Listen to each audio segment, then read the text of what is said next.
کثیر رحمۃ اللہ علیہ نے اس طرح نقل فرمایا کہ یمن پر ملوک حمیر کا قبضہ تھا بادشاہ کا. یہ لوگ مشرک تھے. ان کے آخری بادشاہ ذو نواس ہے جس نے اس زمانے کے اہل حق یعنی نصارہ پر شدید ظلم مظالم کیے.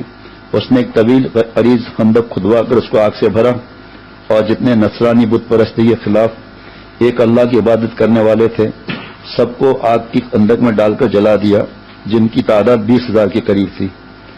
یہی وہ خندق کا واقعہ جس کا ذکر اصحاب الاخدود کے نام سے سورہ بروج میں گزرا ہے. ان میں 2 آدمی کسی طرح ان کی گرفت سے نکل بھاگے اور انہوں نے قیصر ملک کے شام سے جا کر فریاد کی کہ ذو ناس ملک حمیر نے نصارہ پر ایسا ظلم کیا اب انتقام لیں. قیصر ملک کے شام نے بادشاہ حبشہ کو خط لکھا. یہ بھی نصرانی تھا. عیسائی نہیں بولنا چاہیے, نصرانی بولنا چاہیے, لیکن کہہ دیا تو کبھی کوئی جرم نہیں ہے, لیکن احتیاط اسی میں ہے. آپ اس کا انتقام لیں. یمن سے قریب تھا کہ آپ اس ظالم سے ظلم کا انتقام لو. اس نے اپنا عظیم لشکر 2 کمانڈر امیر اربات اور ابراہ کی قیادت میں یمن کے اس بادشاہ کے قبضے پر بھیج دیا. لشکر اس کے ملک پر ٹوٹ پڑا اور پورے یمن کو قوم حمیر کے قبضے سے آزاد کرایا. ملک حمیر ذو الناس بھاگ نکلا اور دریا میں غرق ہو کر مر گیا. اس طرح اربات اور ابراہ کے ذریعے یمن پر بادشاہ حبشہ کا قبضہ ہو گیا. پھر ایسا لگتا ہے ہم نے تو میں نے اس پہلی دفعہ پڑھا. پھر اربات اور ابراہ نے باہمی جنگ ہو کر اربات مقتول ہو گیا اور غالب ہو گیا. یہی بادشاہ حبشہ نجاشی کی طرف سے ملک یمن کا گورنر مقرر ہو گیا. اس نے یمن پر قبضہ کرنے کے بعد ارادہ کیا کہ یمن میں ایک ایسا شاندار کنیسہ بنائے جس کی نظیر دنیا میں نہ ہو. اس سے اس کا مقصد یہ تھا کہ یمن کے عرب لوگ جو حج کرنے کے لیے مکہ مکرمہ جاتے ہیں اور بیت اللہ کا طواف کرتے ہیں, یہ لوگ اس کنیسیا کی عظمت اور شوکت سے مروب ہو کر کعبے کی بجائے اسی کنیسیا میں آ جانے لگے. اس خیال پر اس نے بڑا عالیشان کنیسیا اتنا اونچا تعمیر کیا کہ اس کی بلندی پر نیچے کھڑا ہوا آدمی نظر نہیں ڈال سکتا تھا, اور اس کو سونے چاندی اور جواہرات سے مزین کیا. پورے مملکت میں اعلان کرا دیا کہ اب یمن سے کوئی کعبے کی حج کے لیے نہ جائے, اس کنیسیا میں عبادت کرے. جناب جو عرب میں اگرچہ بت پرستی غالب آ گئی تھی مگر دین ابراہیم اور کعبہ کی عظمت اور محبت ان کے دلوں پر پیوست تھی. دین ابراہیم حضرت ابراہیم علیہ السلام. اس لیے عدنان اور قحطان اور قریش کے قبائل میں غم و غصے کی لہر دوڑ گئی, یہاں تک کہ ان میں سے کسی نے رات کے وقت کینیسیا میں داخل ہو کر اس کو گندگی سے آلودہ کر دیا. اور بعض روایت میں کہ ان میں سے مسافر قبیلے نے کنیسا کے قریب اپنی ضروریات کی آگ جلائی اور اس کی آگ کنیسیا میں لگ گئی اور اس کو سخت نقصان پہنچا. ابراہ کو جب اس کی اطلاع ہوئی اور بتلایا گیا کہ کسی قریشی نے یہ کام کیا ہے تو اس نے قسم کھائی کہ میں ان کے کعبے کی اینٹ سے اینٹ بجا کر رہوں گا. ابراہ نے اس کی تیاری شروع کی اور اپنے بادشاہ نجاشی سے اجازت مانگی. اس نے اپنا خاص ساتھی کے جس کا نام محمود تھا ابراہ کے لیے بھیج دیا اس پر سوار ہو کر کعبے پر حملہ کرے. بعض روایت میں کہ سب سے بڑا عظیم الشان ہاتھی تھا جس کی نظیر نہیں پائی جاتی تھی, اور اس کے ساتھ 8 ہاتھی دوسرے بھی اس لشکر کے لیے بادشاہ ابراہ نے بھیج دیے. 24 ہاتھیوں کی یہ تعداد بھیجنے کا منشا یہ تھا کہ بیت اللہ کے ڈھانے میں ہاتھیوں سے کام لیا جائے. تجویز یہ تھی کہ بیت اللہ کے ستونوں میں لوہے کی مضبوط اور طویل زنجیریں باندھ کر ان زنجیروں کو ہاتھیوں کے گلے میں باندھ دیں, اس کو ہنکا دیں. سارا بیت اللہ معاذ اللہ فوراً ہی زمین پر آ گرے گا. عرب میں جب اس کی حملے کی خبر پھیلی تو سارا عرب مقابلے کے لیے تیار ہو گیا. یمن کے عربوں میں ایک شخص ذوالفر نامی تھا. اس نے عربوں کی قیادت اختیار کی اور عرب لوگ اس کے گرد جمع ہو کر مقابلے کے لیے تیار ہو گئے اور ابراہ کے خلاف جنگ کی. مگر اللہ تعالیٰ کو یہ منظور تھا کہ ابراہ کی شکست اس کی رسوائی نمایاں ہو کر دنیا کے سامنے آئے, اس لیے عرب مقابلے میں کامیاب نہ ہوئے.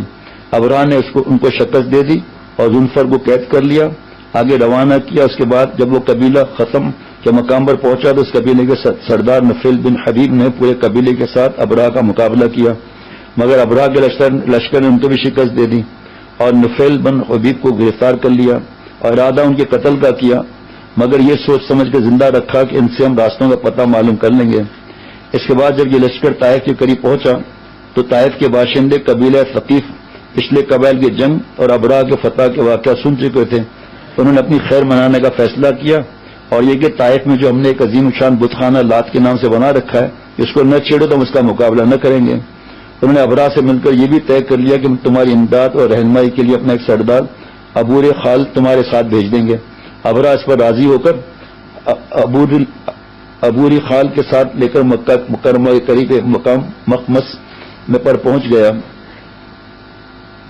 جہاں قریش مکہ کے اونٹ چڑھ رہے تھے. ابراہ کے لشکر نے سب سے پہلے ان پر حملہ کر کے اونٹ گرفتار کر لیے، جس میں سے 200 اونٹ رسول اللہ صلی اللہ علیہ وسلم کے جد امجد عبد المطلب رئیس قریش کے بھی تھے. ابراہ نے یہاں پہنچ کر اپنا ایک سفیر حنات حمری کے شہر مکہ میں بھیج کر وہ قریش کے سرداروں کے پاس جا کر اطلاع کر دے کہ ہم تم سے جنگ کے لیے نہیں آئے، ہمارا مقصد نعوذ باللہ کعبے کو ڈھانا ہے، اگر تم نے اس میں رکاوٹ نہ ڈالی تو تمہیں کوئی نقصان نہ پہنچے گا. حناطہ جبکہ مکہ مکرمہ میں داخل ہوا تو سب نے اس کو عبد المطلب کا پتہ دیا کہ وہ سب سے بڑا سردار قریش کے ہیں. حناطہ نے عبد المطلب سے گفتگو کی اور ابراہ کا پیغام پہنچایا. ابن اسحاق کی روایت کے مطابق عبد المطلب نے یہ جواب دیا کہ ہم بھی ابراہ سے جنگ کا کوئی ارادہ نہیں رکھتے، نہ ہمارے پاس اتنی طاقت ہے کہ اس کا مقابلہ کر سکیں. البتہ میں یہ بتائے دیتا ہوں کہ اللہ کا گھر اور اس کے خلیل ابراہیم علیہ السلام کا بنایا ہوا ہے، وہ خود اس کی حفاظت کا ذمہ دار ہے. اللہ سے جنگ کا ارادہ ہے تو جو چاہے کرے. سنا تھا یہ چیز اگر کبھی. پھر دیکھیے کہ اللہ تعالیٰ کا کیا مقابلہ کرتے ہیں. حنات نے عبد المطلب سے کہا تو پھر آپ میرے ساتھ چلیں، میں آپ کو ابراہ سے ملاتا ہوں. ابراہ نے جب عبد المطلب کو دیکھا، بڑے وجیح آدمی ہیں، تو ان کو دیکھ کر اپنے تخت سے نیچے اتر کر بیٹھ گیا اور عبد المطلب کو اپنے برابر بٹھایا اور اپنے ترجمان سے کہا عبد المطلب سے پوچھے وہ کس غرض سے آئے ہیں.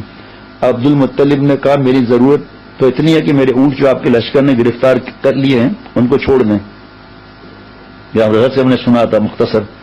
ابراہ نے ترجمان کے ذریعے عبد المطلب سے کہا کہ جب میں نے آپ کو اول دیکھا تو میرے دل میں آپ کی بڑی وقت اور عزت ہوئی، مگر آپ کی گفتگو نے اس کو بالکل ختم کر دیا کہ آپ مجھ سے صرف اپنے 200 اونٹوں کی بات کر رہے ہیں، اور یہ معلوم ہے کہ میں آپ کا کعبہ جو آپ کا دین ہے اس کو ڈھانے کے لیے آیا ہوں. اس کے متعلق آپ نے کوئی گفتگو نہیں کی. عبد المطلب نے جواب دیا کہ اونٹوں کا مالک تو میں ہوں، مجھے ان کی فکر ہوئی، اور بیت اللہ کا مالک نہیں بلکہ اس کا مالک ایک عظیم ہستی ہے، وہ اپنے گھر کی حفاظت کرنا جانتا ہے. ابراہ نے کہا تمہارا خدا اس کو میرے ہاتھ سے نہ بچا سکے گا. یہ تکبر ہے نا. عبد المطلب کے ساتھ اور بھی قریش کے چند سردار گئے تھے. انہوں نے ابراہ کے سامنے پیشکش کی اگر آپ بیت اللہ پر دست اندازی نہ کریں اور لوٹ جائیں تو ہم پورے تہامہ کے ابتدائی پیداوار آپ کو بطور اخراج ادا کرتے رہیں گے. مگر ابراہ نے اس کی ماننے سے انکار کر دیا.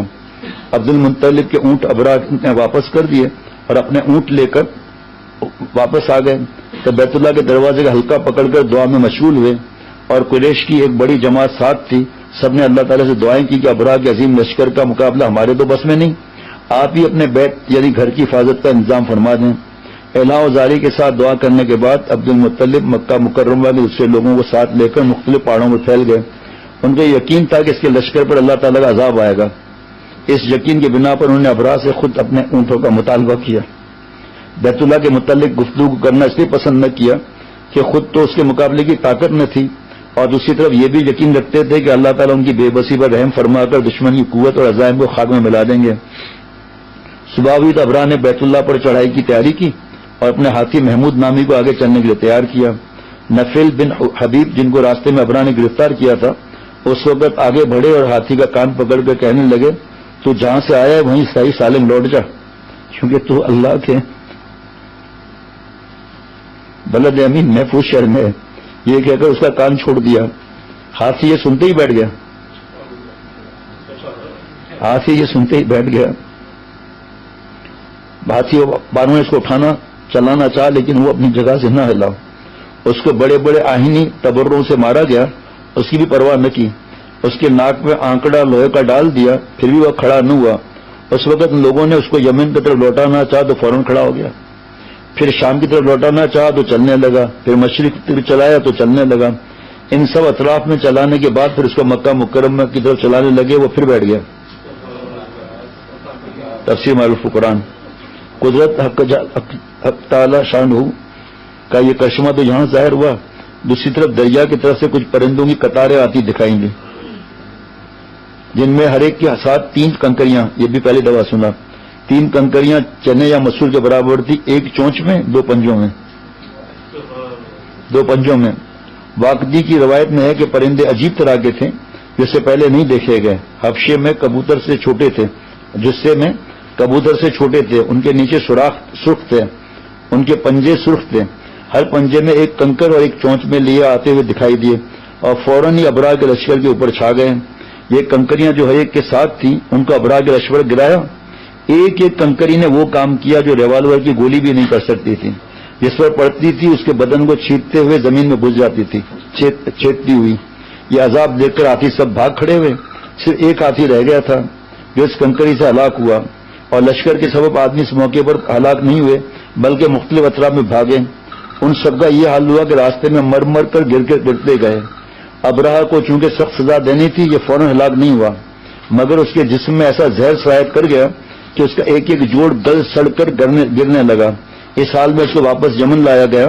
دارالحکومت صنعا پہنچ کر اس کا سارا بدن ٹکڑے ٹکڑے ہو کر بہہ گیا اور مر گیا. ابراہ کے ہاتھی محمود کے ساتھ وہ ہاتھی بان یہیں بلکہ مکہ مکرمہ میں رہ گئے. ابراہ کے ہاتھی محمود کے ساتھ، محمود ہاتھی کا نام تھا، وہیں رہ گئے.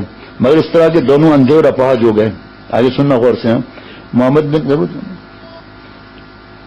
بن اسحاق نے حضرت عائشہ رضی اللہ عنہ سے روایت کیا ہے، انہوں نے فرمایا میں نے ان دونوں کو اس حالت میں دیکھا ہے کہ وہ اندھے اور اپاہج ہیں.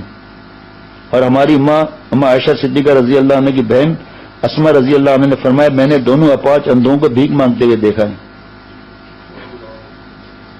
سبحان اللہ. اب یہ اتنا طویل واقعی کیسے بیان ہوں گے بھائی؟ اب اللہ تعالیٰ جہاں تک پہنچائے دوسرے پھر آگے پہنچائیں انشاءاللہ تعالیٰ. www.hazratfirozmeman.org